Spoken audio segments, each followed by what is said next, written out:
still see these ladies that come out with little rows of curls in their hair, the older generation. And you pull on them, they spring back. Mrs. Bailey stuck firmly to her good business policy of cash and carry. By sticking to this good sense of business method of operation, she was able to operate in the black, feed and clothe her 5 offspring, as well as maintain a good relationship with all her neighbors.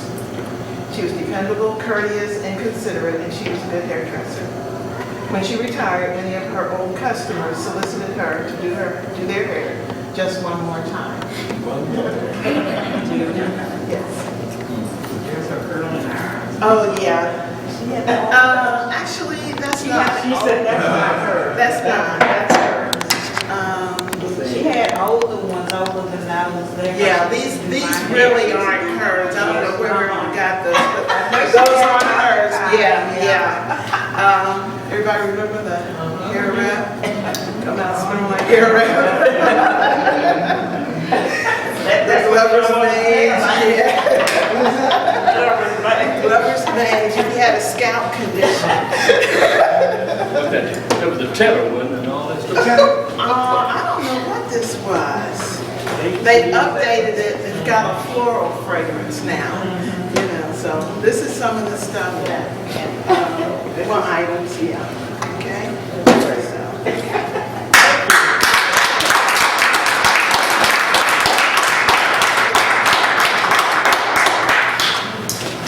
Even though we're talking about and honoring entrepreneurs, we learn a lot more than just the entrepreneurial stuff by listening to all these different wonderful things. You know, I don't remember that hairdresser, but I certainly remember this. Yeah, it's growing. I don't know what they're using now. Do they still use this stuff? Yeah, they say So some of this stuff is historical. Could George Henry Jr. Come up and talk about the business of George Henry Sr.? And as well as his own. It's more of a hobby than anything else. I don't have any notes or anything. Got the same problem that Curtis had. I had 2 Cadillacs, so I'm all right. I can see distance, I can see close up.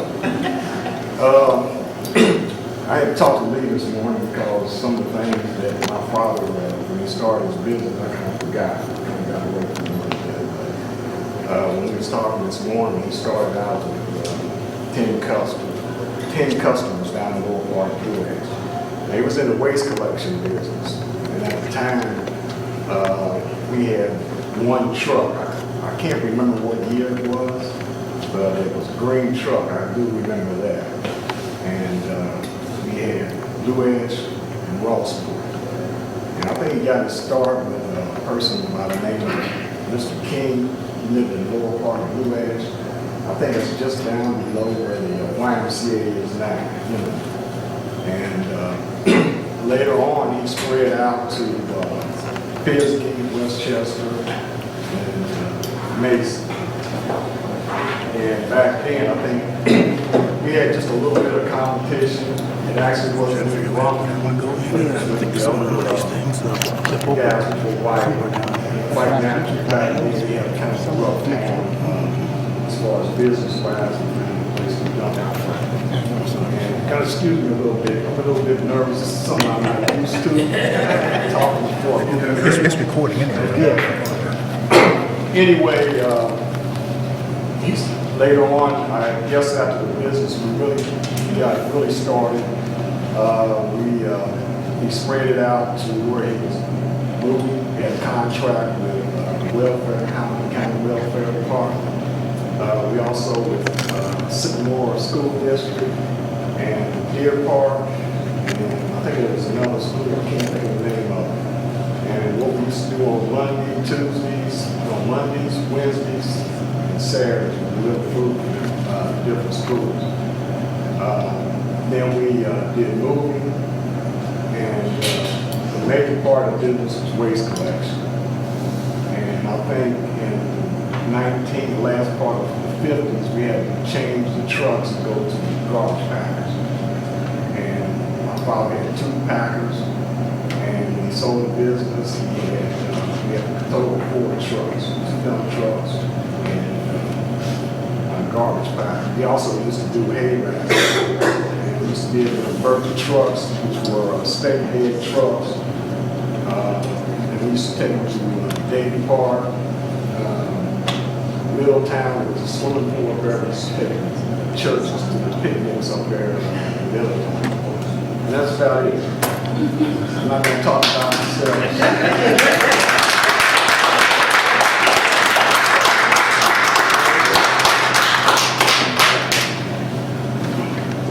Now, the pain of Virginia, we want to talk about. Do a duo, she all do it. We have a write-up that you sent. Otis and Jordan. You can say something. I wasn't aware of this. Your tapping was perfect. Jenny can do it, I'll just come here with her. Yeah, both of y'all can do it. You can add to that, but you probably went on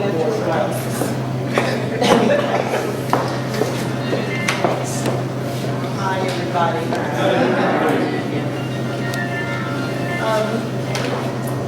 Probably remember our grocery store. It was on Centennial, and the store actually opened, we think, about 1956. That's fine where it goes. Prior to that, we understand that Battery run out, we're gonna be in trouble. Yes, right. there was Otis's father in a store, and that was in 1949. No, when was it? Oh, okay. In 1936. I'll just read it. And we had gotten this information from Vivian. She had shared some information that we were not aware of, so that helped us. Otis and Dorothy Rushing were united and married on October 29, 1949. They became parents of 6 children and 4 foster children. Otis and Dorothy Rushing became entrepreneurs as early as 1956 when they purchased an existing grocery from James and Clara Buttram near the corner of Centennial and Cornell Roads. It is our belief that their business roots were inherited from Willie Rushing, father of Otis Rushing, who had the first black store in Hazelwood on Wood Street in 1936. However, Dorothy was innately a visionary in her own right, which clearly exhibited itself. A few years later, when they acquired the property in Quarter of a Mile West on Cornell Road, and subsequently expanded the business to include a neighborhood bar, beauty shop, in addition to enlarging the grocery store. The business provided many employment opportunities for residents in the Hazelwood area. Credit was often extended to single mothers who needed food for their children, and payday was 2 to 3 days away. Families waiting for unemployment, workman's compensation, or disability checks to arrive at the beginning of the month could always be certain Otis and Dorothy were more than willing to assist with groceries. It was a time when a person's word was their bond. It was also a time when empty soft drink bottles were returned for cash or other essential items. The grocery and bar provided socialization, a gathering place for many, as well as a social resource center for those in need.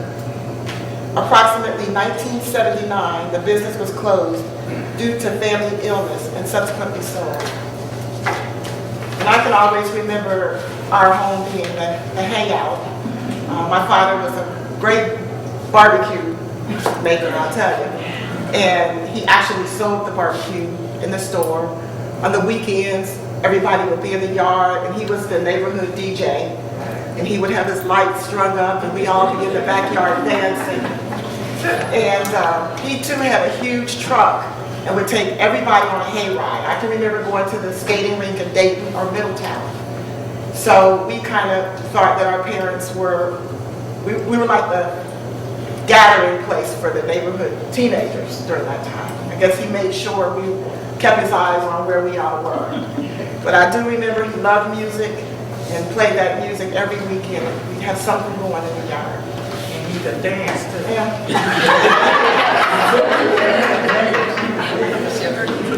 And he just prided himself on making the best homemade barbecue sauce.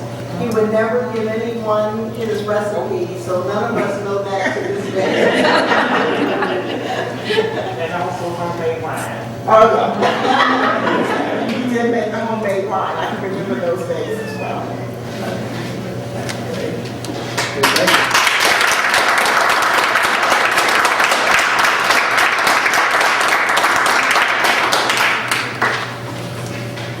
Now we have Barbara Jean. Because he's been dead many moons. I said the older Because you say, hey, I'm 72, I'm proud of it. I never thought I'd see it.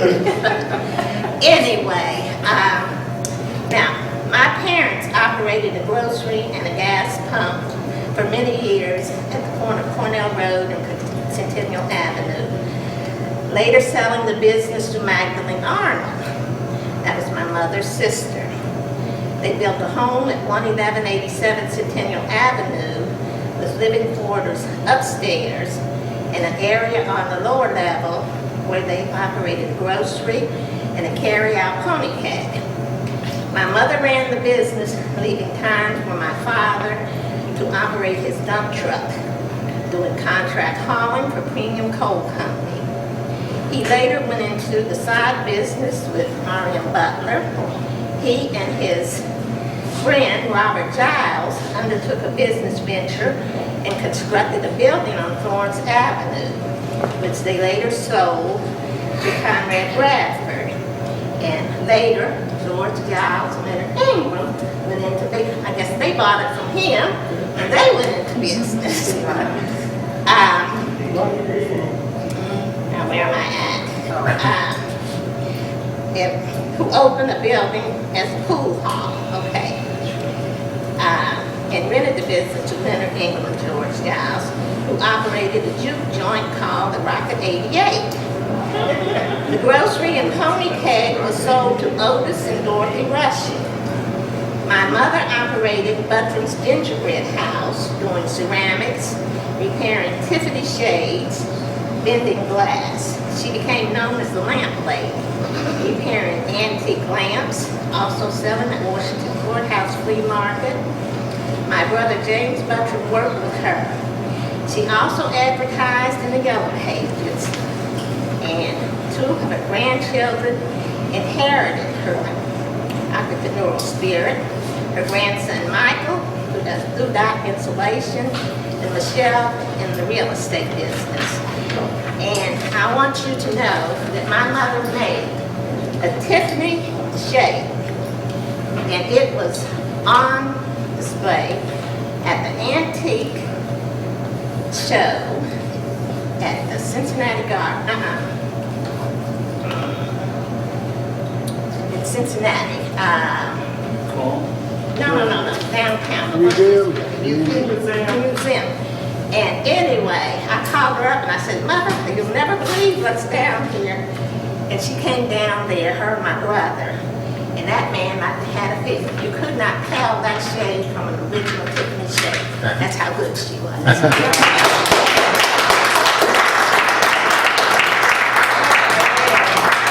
to add something about Claire. Okay. She built houses. Oh, that's right, I She built forgot. houses from the ground up by herself. 3 of them. Three. No.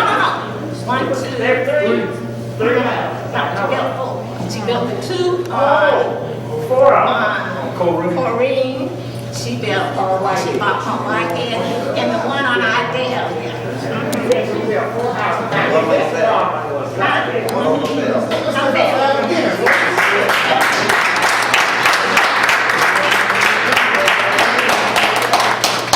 I would also like to say, what was her sister's name? Maggie. Maggie. On Saturday night, when the rest of Friday and Saturday night, she would bring the television outside and let us sit out there and watch wrestling. Because everybody didn't have television.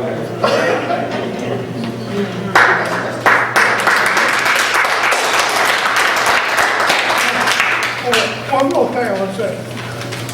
He died. He ain't little other than. Must have been a beautiful baby because I look at her now.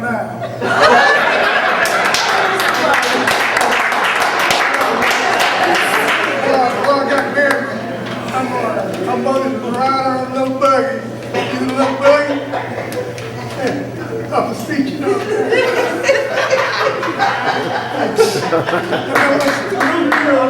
Little baby. If you keep talking, she won't come back from Detroit no more. Okay, Amanda, okay. Did you want to say something? Where's she at? Oh, she is over here. Okay, you want to say something about your mom? Something about what? Just to see, you know, we got this stuff. Just say that. Oh, it's okay. Oh, you got what I said? Okay. Hello, everybody. I've been working today, so sorry to come late. Okay, entrepreneur about my mother, Helen Ann Butler Ingram. My mother has always had the spirit of entrepreneurship, being from her father, R.M. Butler, and also from helping her father-in-law, Levi Ingram, in the business there. As a young girl, she helped run Paul's business and to help with Levi's business. For those who don't know who Levi is, Levi Ingram and Sons, concrete and construction.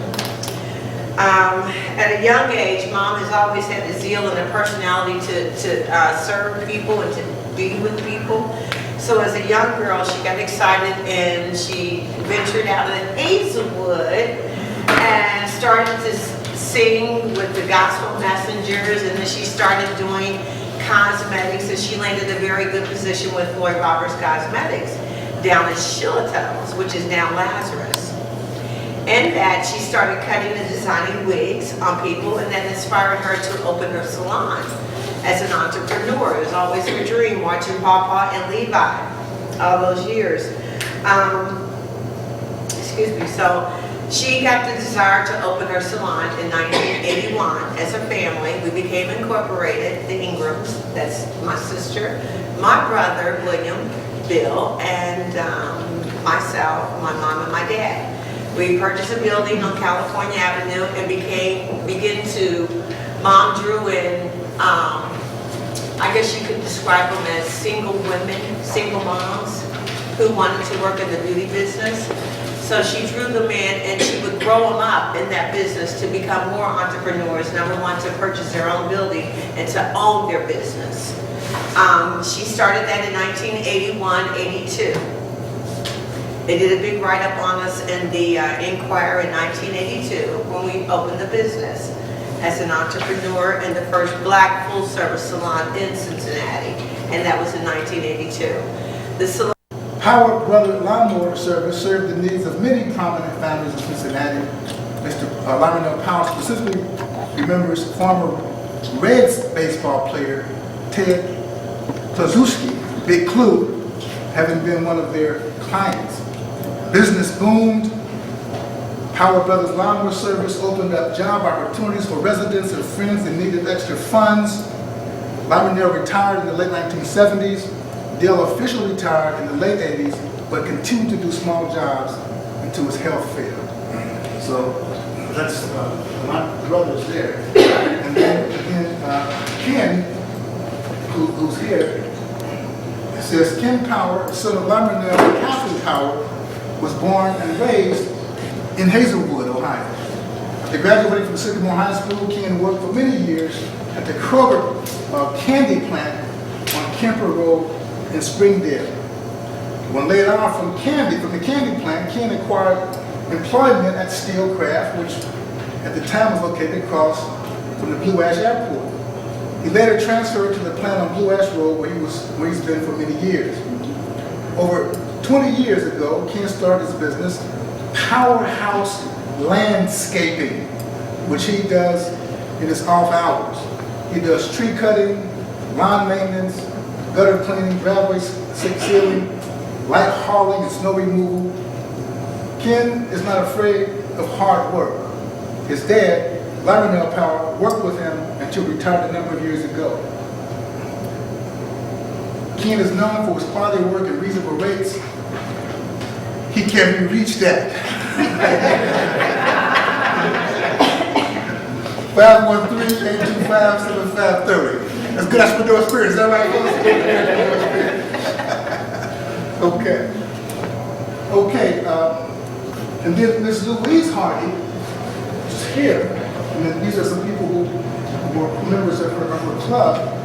It says Miss Louise Hardy owned and operated a beauty shop out of her home, located at the corner of Idalia Avenue and Wood Avenue in Hazelwood, Ohio. She was a multi-talented woman who in her spare time could be found knitting, sewing, crocheting along with women pictured below, who refer to themselves as the Busy Bee Sewing Club. Mrs. Hardy was a soft-spoken woman with a contagious smile. Women from Lincoln Heights, Rossmont, Silverton, Kennedy Heights, and Hazelwood loved her soft touch as she pressed, curled, and styled their hair. Mrs. Hardy was one of the founding members of the Zion Hill Baptist Church under the pastorship of B.A. Wilson. She was a member of the Hazelwood Civic Association and a member of the Blue Ash Democratic Club. She was very interested in her community and contributed many hours aiding in its growth. Here you can see Louise Hardy and members of the Busy Bee Club, and their names are Viola Pettijohn, Louise Hardy, Catherine Hardy Powell, and then you have Ruby Vincent, Lucy Jones, Mrs. Finley, Mrs. Henry, and Mrs. Jenkins, all part of that club. So that's Mrs. Hardy. Here you see a picture of Mr. Sam Bryce of Hazelwood, who's a general contractor for both homes and businesses. Sam Bryce and Sons were well known throughout the Cincinnati area for not only their extraordinary quality of work, but also Sam's vibrant personality. Sam had a way of referring to everyone he met as cuz. Sam made everyone feel that they were related to him, and they in turn reacted towards him in a similar manner. Sam resided on LaBelle Avenue in Hazelwood and ran his business from his home. Mr. Sam Bryce. And then we have a side shot, a little nice side shot of Mr. Johnny Payne. And Johnny Payne resided with his wife, Mandela on LaBelle Avenue in Hazelwood, Ohio. He worked for many years with Mr. Aryan Butler as a machine operator. He later joined his father-in-law, Mr. Sam Bryce, in his construction business, after which he decided to strike out on his own. Mr. Payne began his own construction business, specializing in residential and business concrete work. He maintained his business until his failing health forced him to retire. And then we have Mr. Sherman Sheridan and his wife,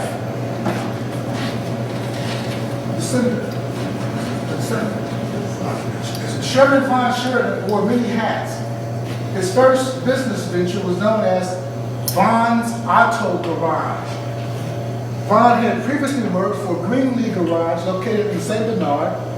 After separating there, he was hired as a mechanic at T.W. Smith Aircraft, located on Cooper Road in Blue West, Ohio. Von opened Von's Auto Garage in the late 50s, which he operated on a part-time basis while maintaining employment as an aircraft mechanic. He later made the decision to become his own boss and opened his full-time career. People from all over Greater Cincinnati brought their vehicles to Von's shop, which was located in the garage at Jerningen's home on LaBelle Avenue in Hazelwood. Von later decided to change his hat and opened a business known as Von's Moving and Hauling. Lionel Power joined him in this venture, and they moved people both local and long distances. Mr. Power has been known to comment that the moving business was the hardest work he'd ever done.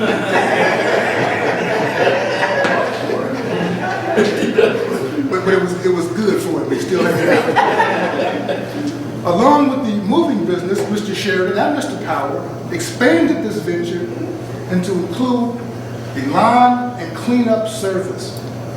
Von's entrepreneurial spirit rubbed off on his wife, Lucinda, who decided to try her hand at a venture of her own. She opened up a confectionery store in which she sold sandwiches, pop, chips, candy, etc. Von never really retired from fixing cars. Anyone needing mechanical help could always rely on her.